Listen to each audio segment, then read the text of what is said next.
السلام علیکم ورحمۃ اللہ وبرکاتہ۔ الحمد للہ وکفا وسلام علی عبادہ الذین اصطفیٰ والتقى والعفاف والغنى، اما بعد فقد قال اللہ تبارک وتعالی فی القرآن المجید والفرقان الحمید، فأعوذ باللہ من الشیطان الرجیم، بسم اللہ الرحمن الرحیم۔ کتب علیکم الصیام کما کتب علی الذین من قبلکم لعلکم تتقون، صدق اللہ مولانا العظیم۔ اللہم صلی علی سیدنا و مولانا محمد وبارک وسلم کما تحب وترضى عدد ما تحب وترضى۔ محترم و مکرم ناظرین، حاضرین، سامعین، بھائیوں، بزرگوں اور دوستوں، معزز خواتین، ہماری ماں بہنوں، موضوع چل رہا ہے روزہ اور تراویح کے فوائد، جسمانی فوائد۔ تو روزے اور تراویح میں اس کا اجر و ثواب تو ملتا ہی ہے، اور ہم اللہ کی توجہ کے بالکل مطابق ہوں گے، اور جو بھی اعمال کیے جاتے ہیں اس کا باقاعدہ اجر و ثواب تو ملتا ہی ہے۔ اس کے علاوہ روزے اور تراویح سے جسمانی فائدے کیا کیا ہوتے ہیں، اس کا تذکرہ جو ہے اکابرین نے اپنے انداز قرآن و حدیث کی روشنی میں جو ہے ارشاد فرمایا ہے، تحریر بھی فرمایا ہے۔ لہذا مضمون آپ کے روبرو پیش کر رہا ہوں۔ چونکہ انسانوں کی سمجھ، ان کا ایجوکیشنل لیول، ان کے وسائل، ان کی معاشی حالتیں مختلف ہوتی ہیں، اس لیے اللہ رب العزت نے اپنے بندوں پر یہ مہربانی فرمائی کہ کوئی بندہ یہ گڈ ایٹنگ ہیبٹ، یعنی کھانے کی اچھی عادات اپناتا ہے یا نہیں، ان پر 1 مہینہ ایسا بھیج دیا کہ اس مہینے میں وہ زبردستی اس کا پابند ہو جائے، تاکہ اس کو بھی فائدہ مل جائے۔ اس طرح ہر طبقے کے انسانوں کے لیے رمضان المبارک صحت کا ذریعہ بن جاتا ہے۔ گویا یہ مہینہ ہر طبقے انسانی کے لیے عافیت کا پیغام دیتا ہے۔ حضرت شیخ کا جو سفر ہوا، اس میں امریکہ ورجینیا کے تعلق سے وہاں کا ایک معاملہ جو ہے جو گزرا، وہ نقل فرما رہے ہیں کہ امریکہ میں ایک عیسائی انجینئر ملے۔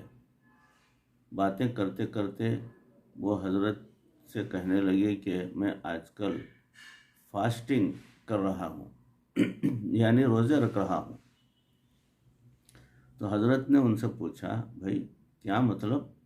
وہ کہنے لگے، آپ لوگ بھی تو 1 مہینے کے لیے روزہ رکھتے ہیں۔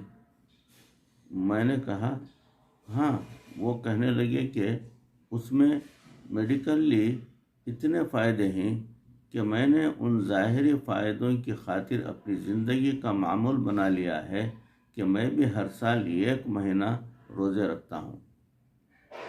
وہ غیر مسلم جنہوں نے ابھی اسلام بھی قبول نہیں کیا، وہ بھی اسلامی تعلیمات کی حکمتوں کو مانتے ہیں، اور بسا اوقات ان کو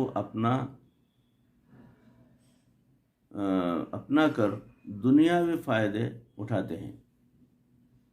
آج عام طور پر ہم جتنا کھاتے ہیں وہ ہماری ضروریات سے بہت زیادہ ہے۔ 1-2 مثالوں سے بات سمجھ میں آ جائے گی۔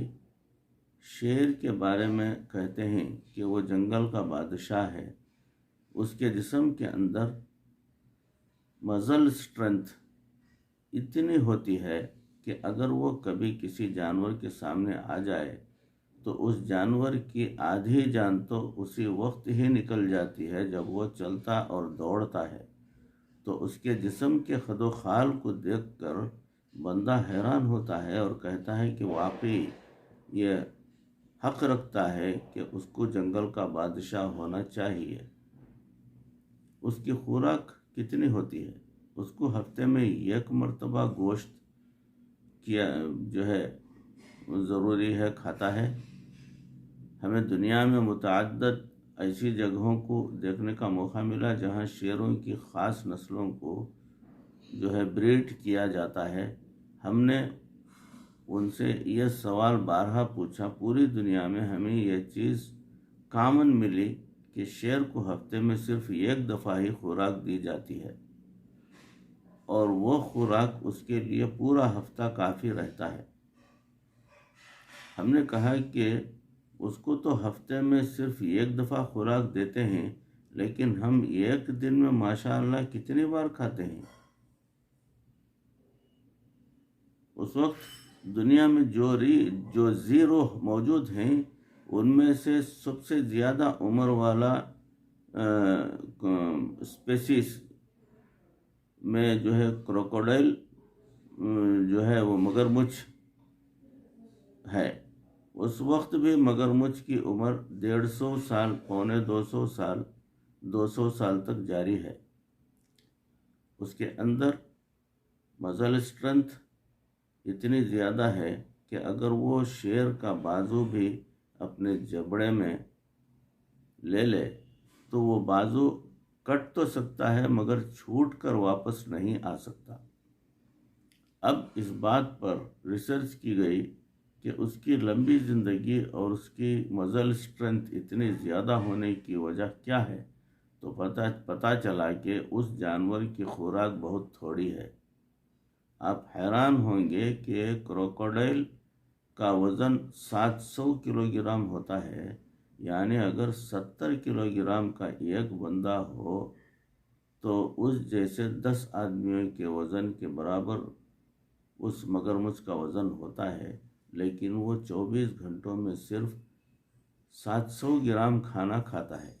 اللہ اکبر! یعنی 1 کلو سے بھی کم۔ سوچنے کی بات یہ ہے کہ ہمارا دوپہر کا کھانا بھی ماشاءاللہ 2 کلو گرام کے برابر ہوتا ہے، اور 3 کھانوں کے علاوہ چائے کے نام پر اور پتہ نہیں کس کے نام پر ہم کیا کیا کھا رہے ہوتے ہیں۔ یہ دستور ہے کہ جب بھی کسی مشین کو اوور برڈن کر دیا جائے تو اس مشین کی پروڈکشن صحیح نہیں ہوتی۔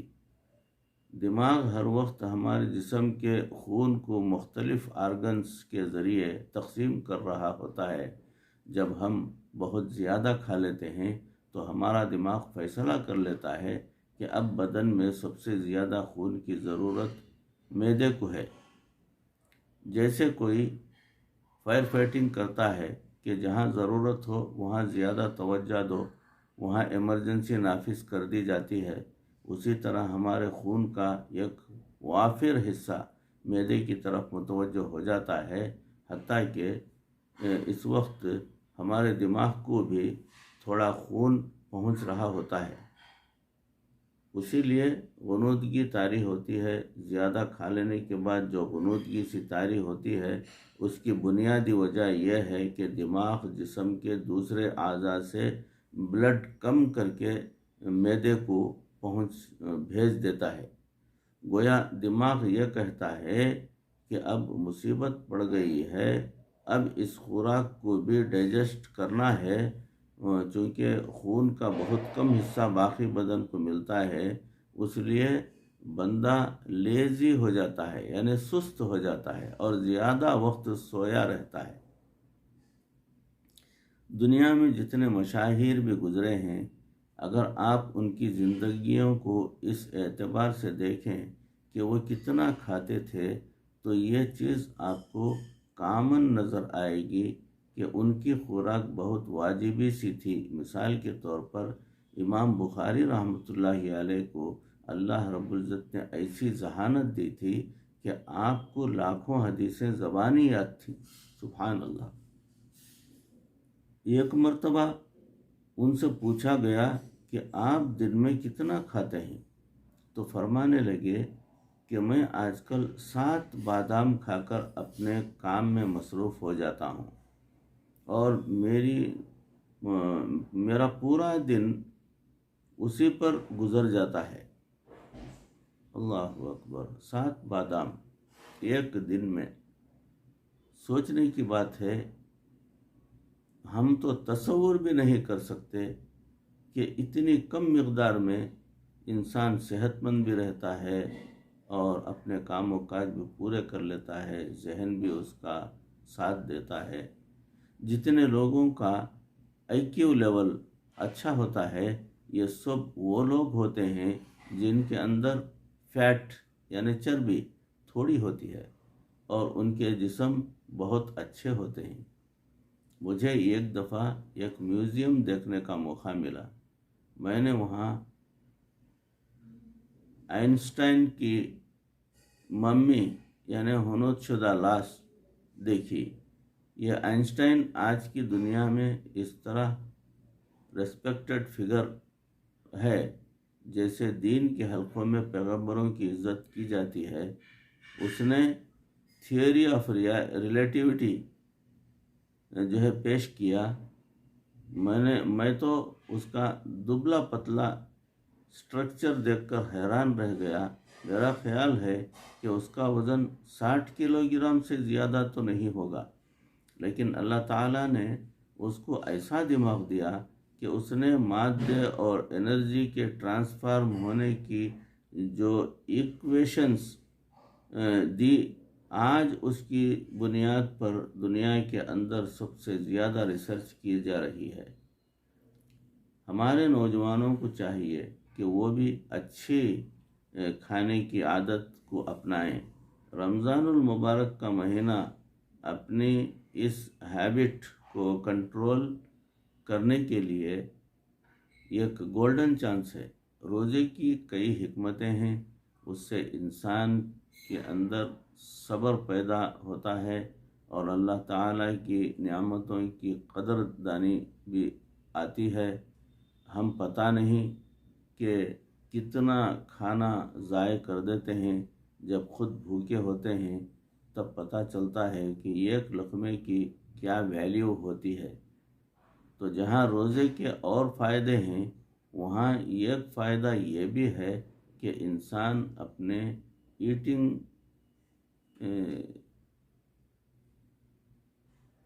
ایٹنگ شیڈیول یعنی کو کنٹرول کر سکتا ہے. ایک ہوتا ہے کم کھانا، یہ بھی نبی صلی اللہ علیہ وسلم کی مبارک سنت ہے، اور ایک ہوتا ہے آہستہ کھانا، یہ بھی نبی صلی اللہ علیہ وسلم کی مبارک سنت ہے. اس میں ایک دلچسپ نکتہ ہے. آپ نے دیکھا ہوگا کہ ہم میں سے بعض لوگ کھانے کے لیے دسترخوان پر بیٹھتے ہیں تو within few minutes دسترخوان سے بہت کچھ ان کے پیٹ میں شفٹ ہو چکا ہوتا ہے.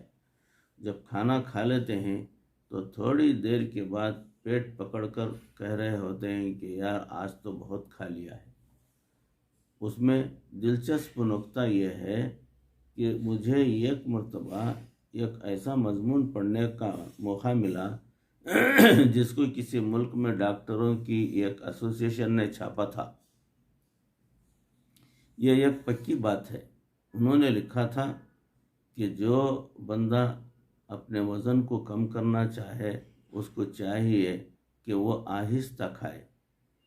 یہ چیز پڑھ کر یہ عاجز بڑا حیران ہوا کہ اب تک تو کہتے تھے کہ جو وزن کم کرنا چاہے وہ ڈائٹنگ کرے، اور اب یہ کہہ رہے ہیں کہ جو وزن کم کرنا چاہے وہ آہستہ کھائے.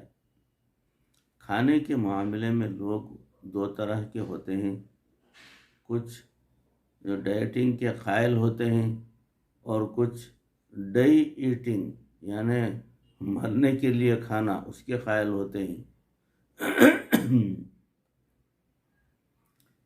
ہم نے یہ پہلی مرتبہ پڑھا کہ آہستہ کھانے سے انسان کا وزن گھٹتا ہے، یہ ہمارے لیے ایک نئی چیز تھی۔ ہم نے اس پورے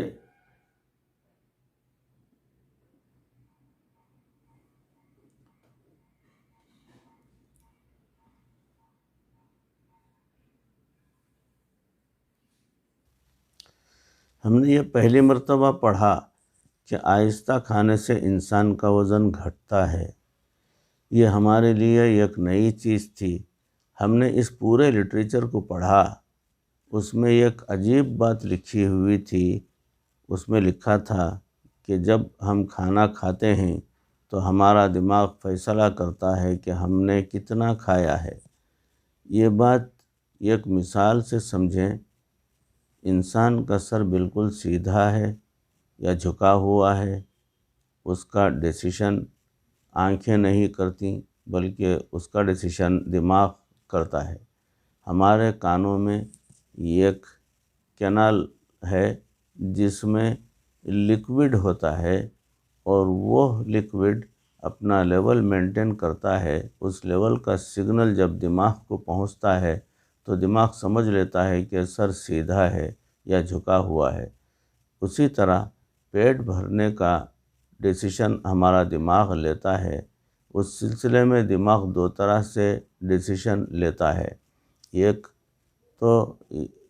تو اس طرح کا کہ انسان کے پیٹ کے اوپر کی جلد کے اندر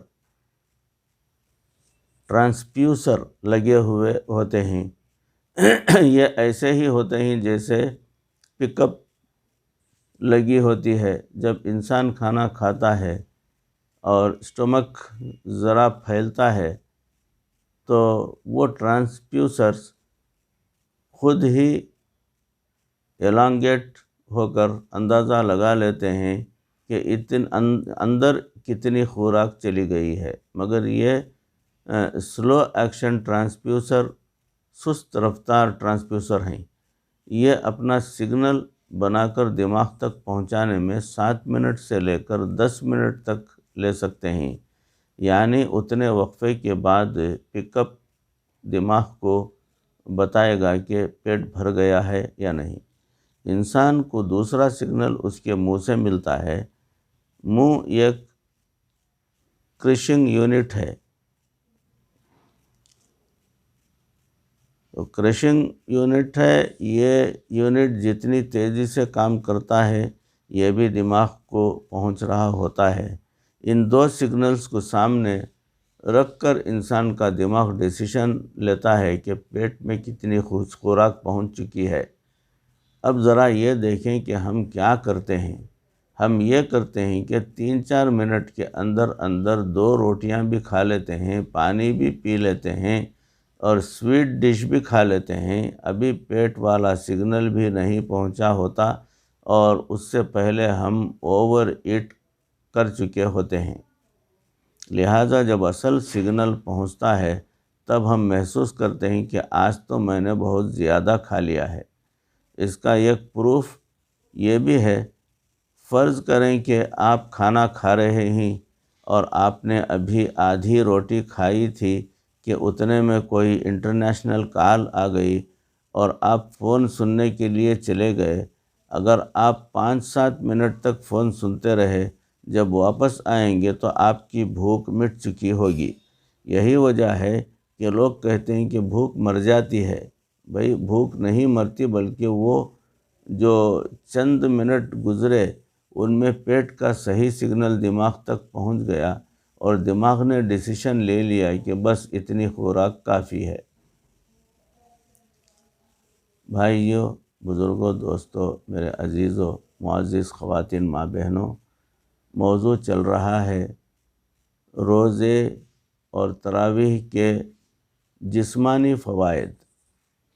اس کے تعلق سے اگلی کڑی اس کی انشاءاللہ العزیز اگلے ایپیسوڈ میں آپ کے روبرو پیش کیا جائے گا۔ اب تک جتنا